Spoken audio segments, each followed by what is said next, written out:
Kutoka kijiji kidogo cha Mapogoro hadi kwa sehemu ya maamuzi makubwa ya taifa.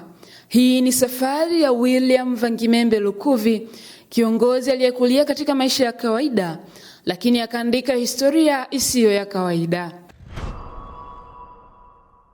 William Vangimembe Lukuvi alizaliwa tarehe 15 Agosti 1955 katika kijiji cha Mapogoro, wilaya ya Iringa vijijini, wakati huo ikiwa ni sehemu ya Tanganyika.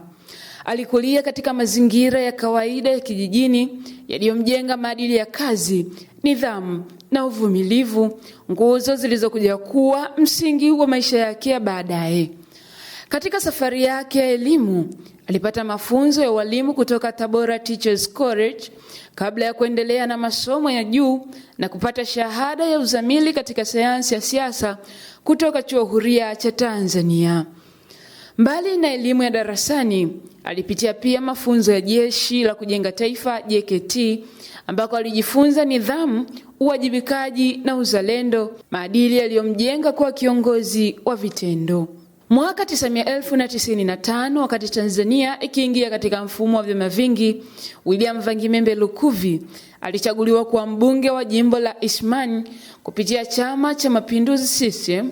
Ameendelea kuaminiwa na wananchi wake na kubaki kuwa miongoni mwa wabunge wachache waliodumu kwa muda mrefu tangu mwanzo wa mfumo wa vyama hivyo. Uzoefu wake wa muda mrefu bungeni ulimjenga kuwa mmoja wa wabunge waandamizi mwenye sauti yenye uzito katika mijadala ya kitaifa. Kupitia uongozi wake, Lukuvi alishika nyadhifa mbalimbali serikalini, akionyesha uwezo wake katika utendaji.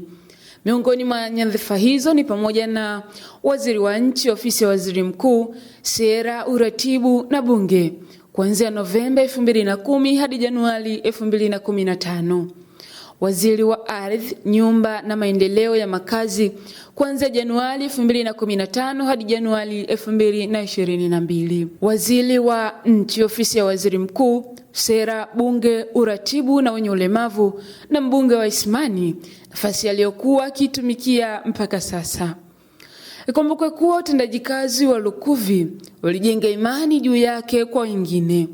Mnamo Juni 2023, Rais Samia Suluhu Hassan alimteua kuwa mshauri wa rais kuhusu mahusiano ya kisiasa na kijamii, nafasi inaonyesha uzito wa uzoefu wake katika uongozi wa taifa. Mpaka umauti unamkuta, alikuwa waziri wa nchi, ofisi ya waziri mkuu, sera, bunge, uratibu na wenye ulemavu na mbunge wa Isimani.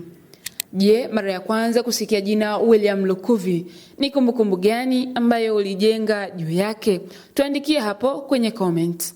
Mimi ni Neema Yohana na hii ni Dost Media.